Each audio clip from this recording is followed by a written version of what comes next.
Welcome to another episode of TPM Ridge, the podcast where we bring in industry leaders in technical program management to share their insights, experiences, and the lessons they've learned on the front lines of the TPM movement.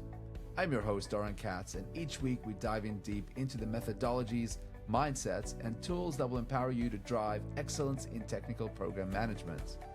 Whether you're new to TPM or looking to take your skills to the next level, this podcast is your go-to resource for transforming TPM principles into real-world success.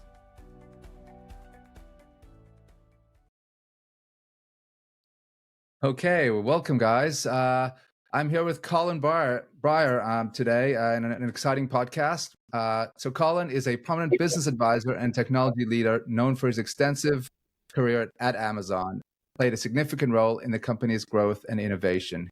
He joined Amazon in 1998, 4 years after its founding, and spent the next 12 years as part of the senior leadership team. And during that tenure, as a technical vice president for 2 years, and was chief of staff to Jeff Bezos, a role informally known as Jeff's shadow.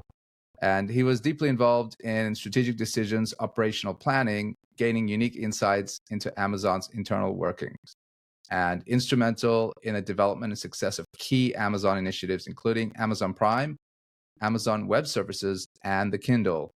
And Colin, of course, is the author of the book Working Backwards: Inside Stories and Secrets from Inside Amazon, which is on the Forbes list of the 10 open-minded business books of 2020. And we are excited to have you on our podcast. Welcome, Colin, and welcome, Michael. Thank you. Thanks for having me on the show. Welcome, Colin. Thank you. Welcome. And in your own words, Colin, please tell us and tell the audience about yourself, although you do need no introduction, really. Oh, I don't know about that. But so I started working at Amazon in March of 1998. And at that time, we were just selling books at Amazon. Just in the U.S. was the only country we were in. There were about 100 people in the corporate department and 500 people total in the company, including customer service. And we had 2 fulfillment centers at that time, which were really just big warehouses with bookshelves on them. So they weren't really fulfillment centers at that point. I spent a little over 12 years there in a number of different roles, and got to see Amazon go from the 100 people in the corporate area, where you could get the whole product team in a conference room together to talk about what to do next, to where it is today in terms of multi-companies, countries, geographies, lines of business, and very, very, very different lines of business. I was lucky enough to spend 2 years working with Jeff Bezos as his chief of staff at a very pivotal time where not only were things like Amazon Prime, Kindle, and AWS developed, but Jeff spent a whole lot of time focused inward on how he could instrument the company so it can scale, where he didn't have to be in the room to make all of the decisions. And we created some very durable and long-lasting internal processes, which was the genesis for Working Backwards. We thought Amazon had created some things that were noteworthy and advances in management science. Bill and I, my co-author, called them, and they just weren't really explained in a great way, we thought, to the outside world. And so we wrote the book Working Backwards, really to help the next generation of business leaders so they could study some of these techniques that Amazon had developed that are pretty unique in some respects, and then make their own decision on whether they wanted to implement one or more of those in their own organization.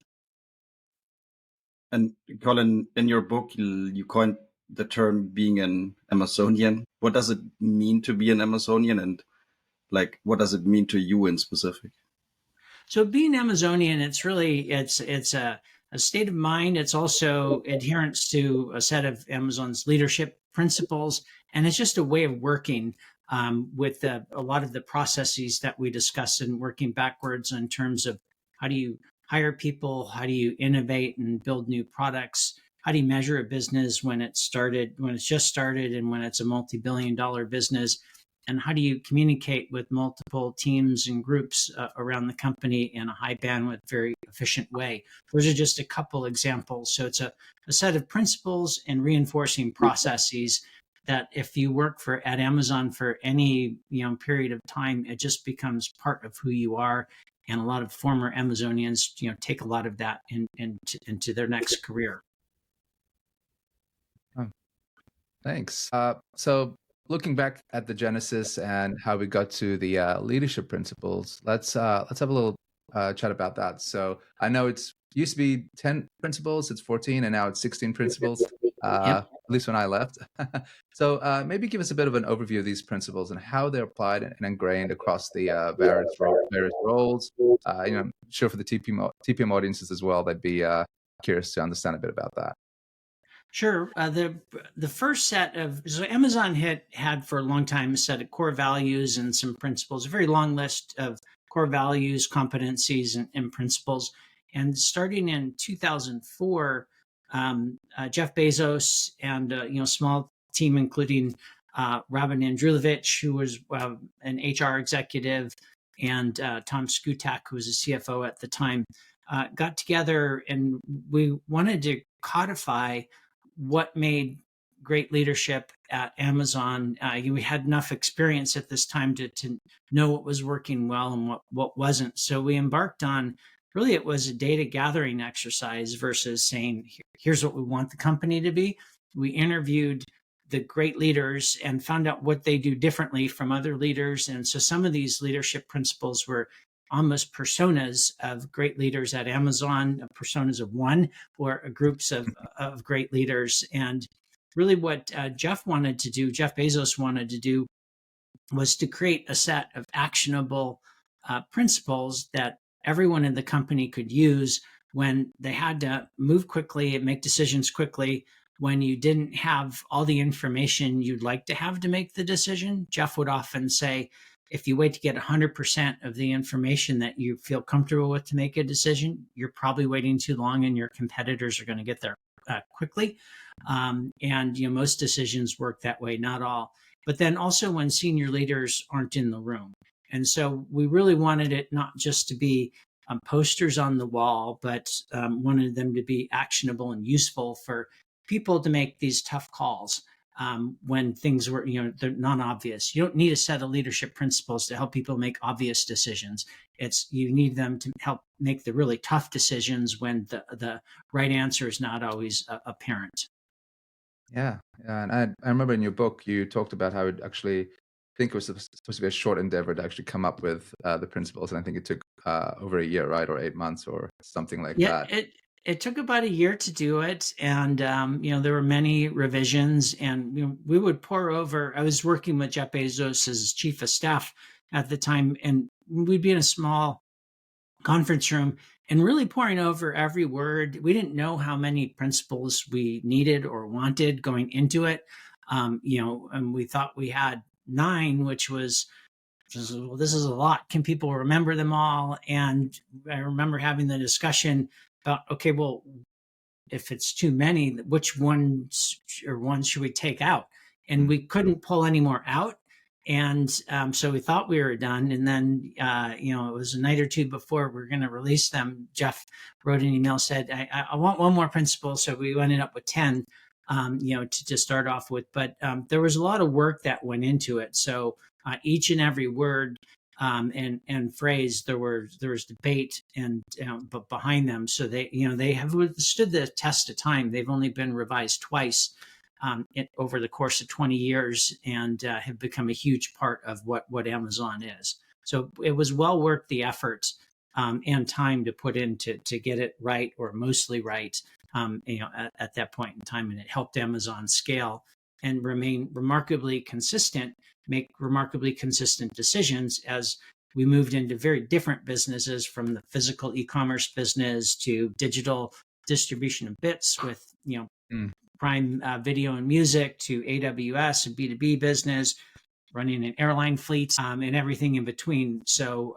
but one thing that they all have in common is they were really built from the ground up using those leadership principles. And talking about, for instance, like long-term thinking and operational excellence, which you also like deep dive in the book. And I think like many struggle to grasp operational excellence because it can be everywhere, like in the process and what you're doing, like for instance, for reliability or such kind of platform things. Like, can you walk us through what operational excellence is in your word, and which important lessons you have learned and scars earned? Yeah, so it's a great question. So, operational excellence, people define it quite different, depending on who you ask. But really, what we thought of it as is, and Jeff had mentioned this before too. It's getting the little details right, even when no one's looking over your shoulder. Because most of the work that teams do, not that many other people may notice that, a good chunk of the work that they do, but that motivation to all of those little details right, it has to come from within. And so that's really what operational excellence is all about. It's internal motivation to get everything right, even if people don't notice it. And so things in terms of having reliable, fast services in AWS, fast, cheap, and reliable. That doesn't come by accident. You have to put a lot of sweat and effort into it. A good example is with Prime Video when it was starting out. This is when internet connections were not nearly as reliable. We noticed that there was something called rebuffering, where the video would kind of stutter, and a team said, "Okay, well, we're going to." First of all, we have to build a lot of work just to measure the rebuffers because we didn't know that was happening. So having the discipline to say, we're going to take resources away from building version 2 with these fancy bells and whistles to instrument and build to figure out how much rebuffering is going on. And then we were going to proactively notice if it went over a certain threshold, refund the customer the money for the video that they watched because we felt we had delivered a subpar experience. And it's not that we wanted to give the money back, all the time, because it's not a very profitable business if that's the case. But we wanted to have a high standard for customers, and when we did not meet that standard, one, we needed to know about it before the customer did, and then two, we wanted to take action. So a lot of times before the video was finished, they'd have the customer already have the refund, before they finish the video, and you look at it and say it built trust, and and those teams would quickly get better because they're also measured on, well, what are the margins that you're generating, and you can't really have decent margins if you're giving it all back to customers after they have bought a video. So that's just one example of sometimes getting the little details right takes you down a path that's in the short term it's harder, but it actually builds a bigger business. And so operational excellence, you can combine it with customer obsession and long-term thinking in this case. So these leadership principles don't work in isolation. They work well when they're used together. Yeah, and by that extension, customer obsession is something that is a huge part of Amazon in your book, and you emphasize that a lot. It's one of the pillars. I guess how does Amazon maintain its focus on customer obsession, and especially as it expands at scale? Do you have any anecdotes on when customer feedback has changed the direction of a product or a service or execution? Yeah. So one thing is just how, we talked about how you measure a business. You don't just want to measure how it's performing. You want to measure what are the customers experiencing. And ultimately, those are two ways of measuring the same thing in the long run. You can't have a big profitable business unless you're delivering a great customer experience. And especially when you start off a business, oftentimes they take a while to converge. And so we would, for any feature or service or new product line that we would launch, or new line of business, we would focus on identifying the controllable customer facing input metrics that really tell you what did our customers experience this hour, last week. And that's just an example of giving you all of that raw, constant stream of data about what's it like to be a customer of this product or service. And again, that doesn't come for free, and it has to be a conscious choice. We call them controllable inputs, because you're making a choice to devote resources to measuring them and then doing something about them, or you're making a choice not to do that, all that instrumentation. So like that's one example of how you keep customer obsession front in mind. The Amazon flywheel, if you look at it, it's so that was 2001 is where it started. It's still the same. In one respect, the planning that all the retail teams do every quarter, it's kind of boring. It's how do we spin this flywheel faster? But there's a huge amount of innovation that's happened, and transformation that's happened. But the flywheel measures things that customers care about.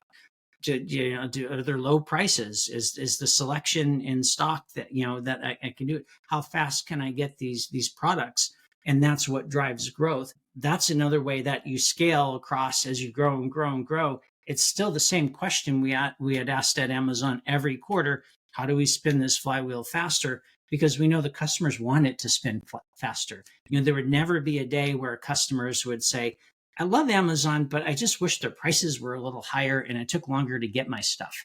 And that's how if you keep focusing on that over the long run, that's how you build this large transformational business. So those are two examples of how you keep customer obsession. I'll give one short example is, I talked about the data and measuring things. Anecdotes also play a huge part too. And what was surprising is the businesses got bigger. People talk about Amazon being all data driven. These anecdotes actually play an even more important and role in describing what's the customer experience about. So we'd have things like voice of the customer, voice of the seller, voice of the developer. You would have to go. I spent many weeks in Amazon fulfillment centers working night shifts. As a customer service agent, also for many weeks.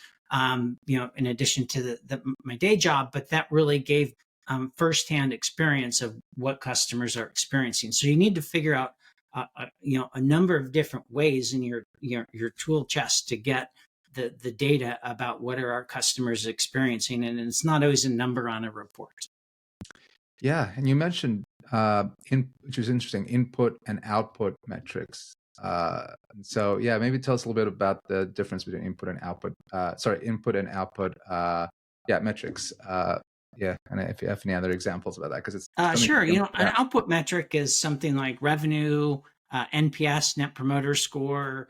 There are things that your outcomes you're trying to achieve. I want the stock price to go up, free cash flow. And there are things that most companies, want number of new customers we get in, today, orders, things like that. There are things that the outcomes you're trying to achieve.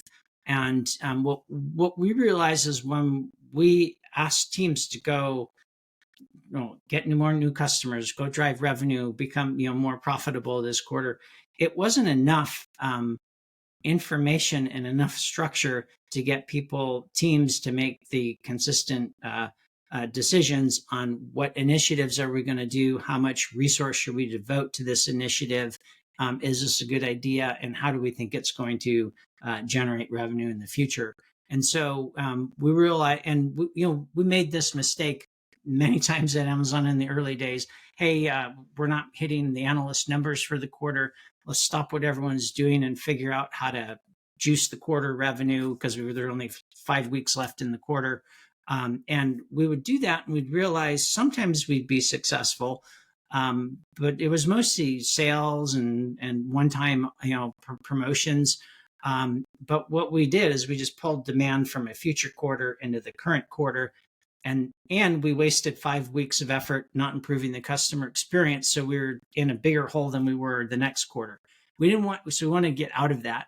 And what we tried to do was identify the input metrics, which are just the things we would ask, what are the set of activities we need to do to drive these outcomes, and just recursively go down, you can think of this tree, and that is your set of input metrics and initiatives that if we do these things, we feel confident, and it doesn't always work. It's not, but that we will achieve these outcomes. So the flywheel is a great example of an amalgamation of input metrics. Those are things that will drive growth. And so that's when we decided to really focus on input metrics. You look at a weekly business review for Amazon, for instance, probably about 70-ish% of those metrics directly measure the customer experience in our input metrics. And, the 30% are our output metrics. So you need to look at them both together. But what you can really control are the inputs. And one completely different analogy, if that didn't make sense, is, you can think of a business or a business unit or, as a process. The process, it's going to emit some data, and which is, outputs, emits inputs. A lot of teams just neglect to measure those. And so the teams that, if you really want to change a process, improve it, and then, drive the mean in the right direction, up and to the right, if it's revenue, down and to the right, if you're getting rid of defects, you really need to measure the inputs and understand the process. So that's why we found teams that really focused on identifying their input metrics and had a better operational grasp of their area. And talking about processes and combining it with working backwards. So how does working backwards contribute to successful execution and innovation? And as this is a TPM podcast, like, how are TPMs involved into this? It's just thrown at the desk and say, please execute, or is there something more that TPMs can also take? Yeah, hopefully not just thrown at a desk and saying execute this. And so the working backwards, it's was the name of our book, but it's a specific named process at Amazon. You can think of it as it's a way to vet ideas and select the best ideas and pick the best ones to move forward and execute on. Because most companies, their bottleneck is not what our ideas do we have to do next. It's how do we select the best ones, refine them, make them better, and devote the proper amount of bottleneck resources to the right things that will move the needle. So we developed working backwards for two reasons. One is we weren't being as customer obsessed and customer focused as we wanted. We were using a lot of the same tools that most companies use, things like SWOT analyses, and you build your pro forma income statement, or you look at your SaaS funnel and say, well, we need churn to go down this much. We need to, upsell and have these, these downsells. And then, but again, those were outputs. So what we really wanted to do was, understand from a customer perspective, what do we need to do in order to make that happen? And then the second thing we wanted to do with working backwards is we wanted a more efficient way to run through a longer list of ideas. Because if you can do that, with all things being equal, you can out innovate your competitors. Things like MVPs, they take a lot of resources and a lot of time. You can't do that many MVPs.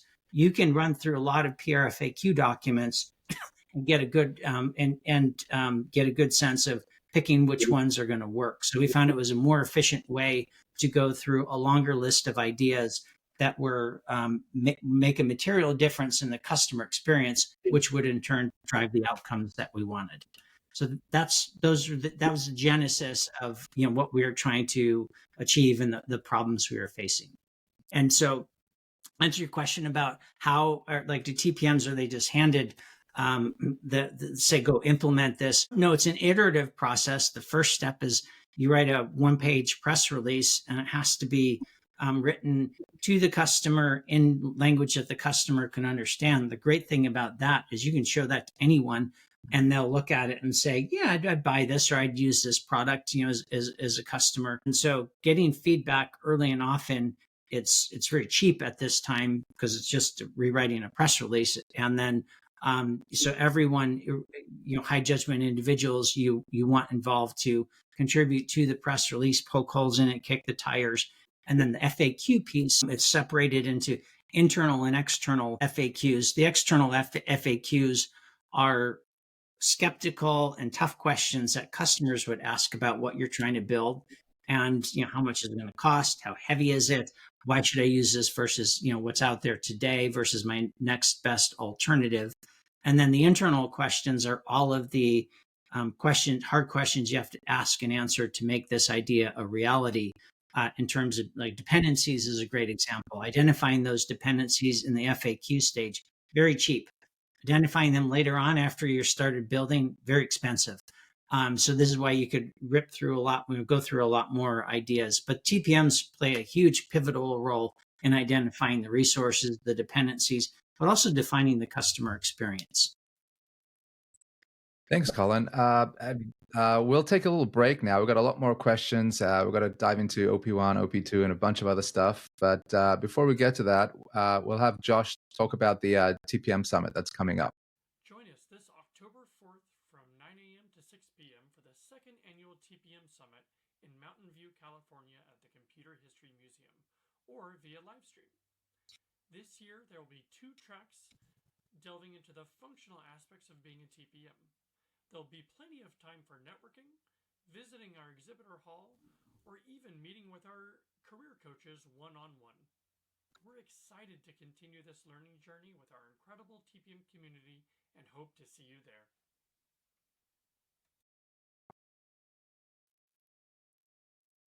Right. Okay, welcome back. And as TPM Summit is happening in October, we have summer now. Colin, let's pick up the conversation on planning, everyone's favorite topic, which some are already involved, hopefully, and will progress it. So in Amazon, you have this annual planning process, like Operating Plan 1 and OP. Tell us a little bit like about the process, about the origin, about how it impacted Amazon's success. Yeah, so the planning process it evolved over time, and it starts essentially 6-ish months before the calendar. So Amazon operates on a calendar, fiscal and calendar are the same, and so in the early summer is when the planning process starts. And the first thing that it's the CEO and the S team, the leadership team, come up with what you can think of as an investment envelope. So here are the high level outcomes we want to achieve. Here's where we want to place our bets and in our investments, and here's groups that we want to stay flat in investment. So just think of it as, well, it's getting more complex now that Amazon's, $500 billion plus in business, but it's a short document that's mostly here are the goals we want to achieve. So it's really aspirational at this point. It's not a plan. And those are constraints. And putting those constraints, it really helps the rest of the planning process. So you know that you're not going to ask for more resources than the company would ever, consider investing in. So it prevents dead-on arrival plans from happening is one of the benefits. But then starting in the summer, each team, it's a fractal process, works on their operating plan 1, which is really, it has a couple components. It's a narrative document, so it's a memo, and with lots of data and appendices, but it has a look back on what happened in the prior year. Did you hit the goals? What's going to happen in the next year? And it really talks about initiatives. How are we going to resource things? What are the dependencies we need to do in order to get these initiatives done? And how are we going to how to measure these things? And then any org changes, if that's going to happen. But and so most of we call Operating Plan 1. It's mostly an artifact of the retail business because we couldn't do it later in the year since the holiday season was ramping up. So you start in July. It really takes about, I would say, 6 weeks of calendar time to write an OP1 document. You're not writing the whole 6 weeks, but you have to send it around, get feedback. And so we staggered, different groups would have their OP1 plans written and finish that up around September, October, in time for the board meeting, and so people could get back to work and get through to the holiday season. And that was all rolled up, so you would have a great idea, and you'd know that this plan is going to hit the investment envelope, or if it's not, there's kind of a negotiation stage there. But then you lock in your OP1 plan. With OP2, it's a much lighter weight planning. It happens in January typically, and sometimes leaks into the February. that just trues up the second half estimates at that time, because I'm writing my OP1 plan in July. I don't know how the year's going to pan out, and so you true up the actuals and you look to make sure, okay, if the actuals didn't match what the forecast was, you may have some tweaks to do, or if the company over exceeded or under exceeded their goals, you may want to change some of that. But it's not a whole new replanning process. So that's why there is a two-stage planning process. Some companies don't need that if they don't have a big event that they have to go focus on for the year. But it's a narrative document. What's also unique about it, at Working Backwards LLC, that we advise companies and help them implement a number of these Amazon processes that we talked about, including annual planning. One thing that we notice is just the amount of hours and attention that the senior leadership team, the S team, puts into OP1 planning is I haven't seen any, of the 60 plus companies we've worked with, I haven't seen any executive team that puts that amount of rigor and effort into the planning process. Again, what we did is we thought the more work up front we put into the planning process, the more risk we're reducing later on through the year. So it's an intense planning process. Planning's not fun often. You want to do as much planning as you need, but no more than you need also. And, so it's not that when we created the OP1 process, we wanted to make it as heavyweight as possible. We wanted to make it as lightweight as possible, but yet have a reasonable confidence in achieving these outcomes. So you really want to exit whatever planning process that you have. You want to exit the planning process with conviction that if we do these initiatives measured this way, with these amount of resources devoted to these activities, we will achieve these outcomes. And that's the question, set of questions and conviction we are trying to gain from the planning process. So if you don't use OP1 or OP2, fine, but you still need to really get that conviction. And if you don't have it, you're entering that planning horizon, whether it's a quarter or a year, doesn't matter, with a lot of risk and uncertainty. And like sources say there are like about 70,000 people in tech roles at Amazon. How, from an outside perspective, Doran was inside, and like how big is the chaos, and is there a really dedicated team who is like an engine behind on deadlines, like bringing it, funnel it up together, steering it? Like, how can I imagine it from an outside perspective? So it's obviously big companies, so different groups did it a little different, but I'll broad stroke. The FP&A, Financial Planning and Analysis Department, administers the calendar. So, they start working on that in May. If I'm a business unit owner or I'm at a team of, decent size, I'll know up front, well, here's when my OP1 is due. So I can kind of backdate, okay, what's the work I need to do there? It was very clear on what needs to go into an OP1 plan. Also, you don't write them in isolation. You want to get your finance counterpart and your HR counterpart, because again, it's not just what are we doing? It's a holistic point about initiatives, resources, dependencies. So dependencies also we optimize for outcomes, not org parts. And so if you're going to do something that requires 4 different groups, you need to talk to those 4 different groups and come to some agreement on here's what it's going to take to get this done.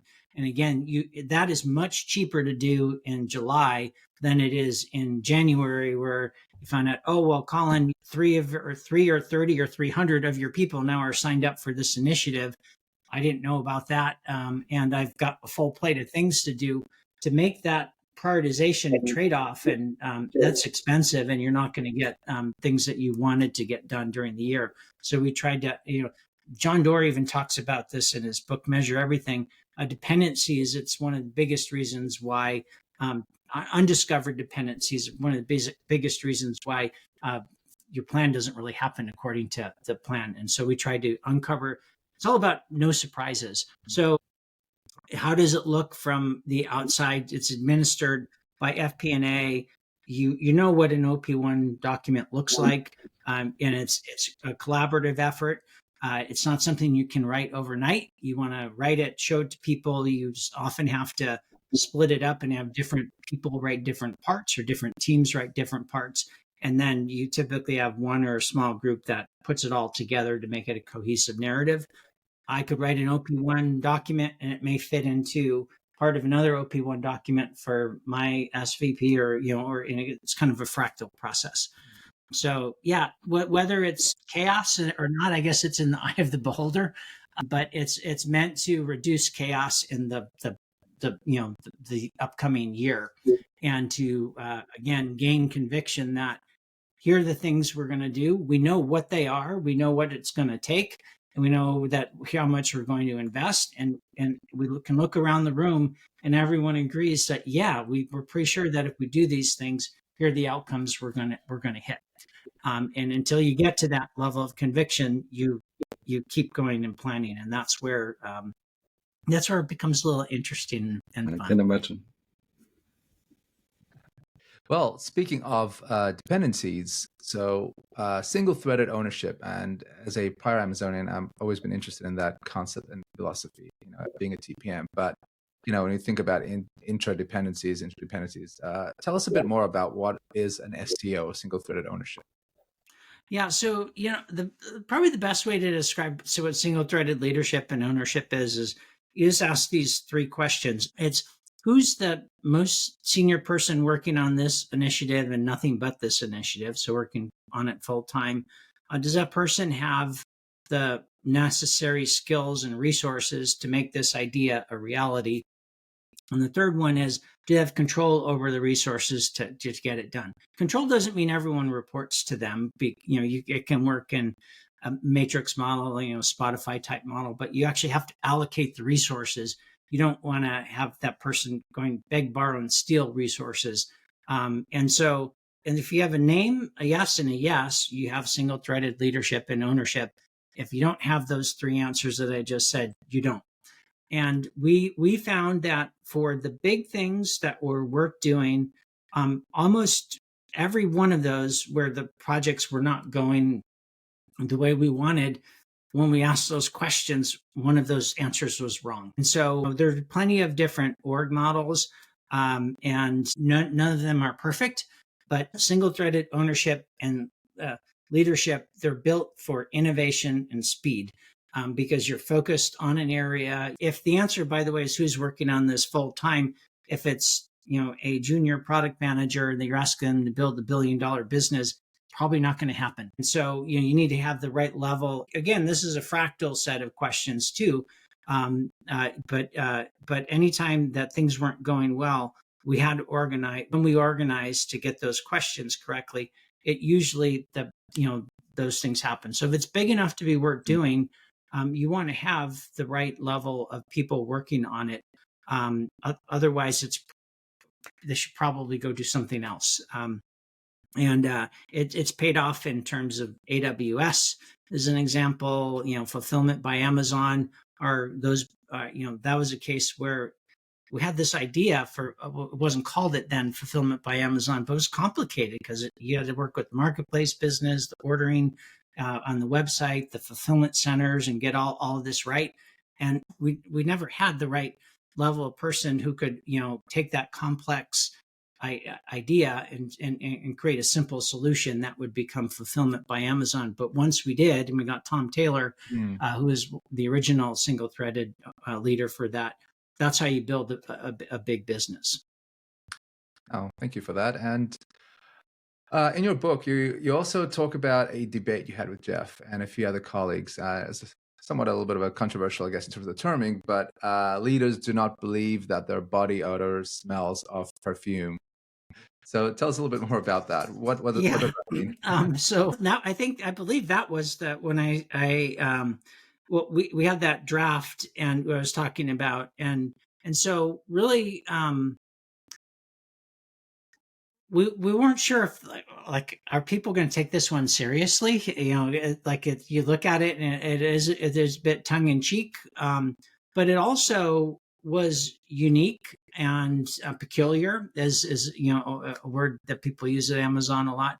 But it's focused, like you can measure it. Like, okay, is this person, do they think that their team's body owner smells of perfume? It sticks in your mind too, so actionable and memorable. And so the debate was, well, should we put this in more corporate jargon speak or HR speak? And the answer was no, that because this is what makes us different. And the general principle is, we don't encourage companies just to adopt Amazon's leadership principles. That doesn't work, because your leadership principles are what make your organization successful. But what makes a good leadership principle? Some of the things are, it's how are you different from other companies trying to do the same thing? You really need to codify that and make it actionable, so people can fall back on that. And when things are going tough, when you have to work with different groups and you really think this group is doing a dumb thing, I think we're doing the right thing. You need to take a step back and earn trust is the name of that leadership principle. You need to figure out, okay, how am I going to earn the trust of this team and the other teams around me, even though to me it's obvious something's going wrong. And whenever something like that happens, by the way, the first place I look in at is the mirror, because it's usually I'm doing something, I'm not communicating effectively, and so what can I do in order to to change trust, not what are they doing wrong. Yeah. Oh, that makes total sense. And finally, just one final question. And as a TPM, I remember when I joined a couple of years ago, I had your book as one of the first guiding principles to help me go through the 14 principles that were ingrained in me, some of the various concepts and stuff that came in, that I was learning, and sort of helped me, sort of guide me to a way of thinking and approach. Do you have any tips for new TPMs that are joining Amazon? What sort of guidance or tips you'd probably give them as they join the company? So, Jeff was once asked about, well, what's Amazon's culture? I'm obviously reading the 16 leadership principles.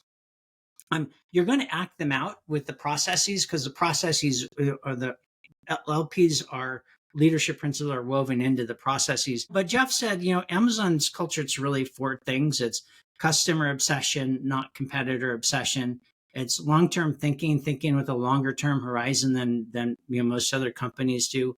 It's innovation and failure. So, you can't claim to be an innovator unless you are going to fail sometimes, which means having processes to learn from those failures too. It just doesn't mean accepting the failures. And then the fourth one was the pride in your operational excellence, taking pride in what you do. So take that to heart. And then I know when I started, Kim Rackmeller was my first manager at Amazon. She ended up in a number of different roles. She was on the S team, ran customer service, supply chain, a fantastic leader. She told me, you have to get comfortable in saying no to things that aren't going to move the needle and that don't matter. Maybe and that's hard sometimes, where it's easy to say yes to the small urgent things that are coming up, or where you'll get a lot of short-term praise.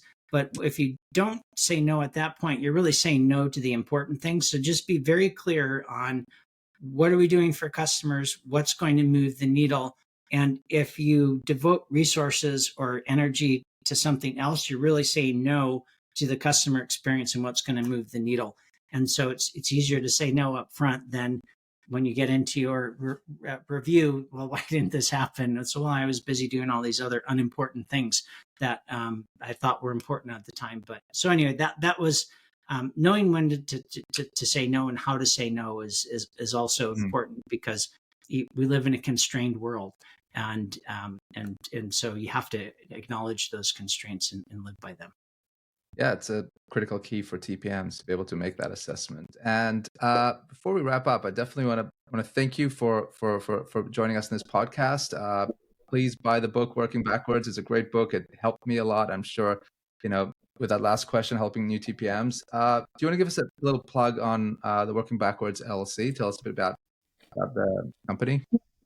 I mean, I don't know about a plug, but we wrote the book to really just get these principles out there and advances in management science. So we thought we were done, but then people and CEOs, senior managers of companies read the book and said, "Hey, can you teach us more about these principles, and can you help us implement one or more of them in our organization?" So that's what Bill and I have been doing for the past 3+ years since the book came out. So if you're at an organization and you want to learn more about it, contact us, and we can help train, mentor, and and get you going on some of these. Yeah, thank you, Colin. Also from my side, super insights, and I think a few things people haven't heard yet. Yeah. Well, thank you. Yeah, thanks for the questions, and it was an honor to be on the show. Absolutely. Thank you very much. And we hope to have you again in the future. And hopefully everyone's enjoyed the podcast. And feel free to like the podcast, subscribe, and follow. And we'll see you guys all next time. Have a great rest of your day.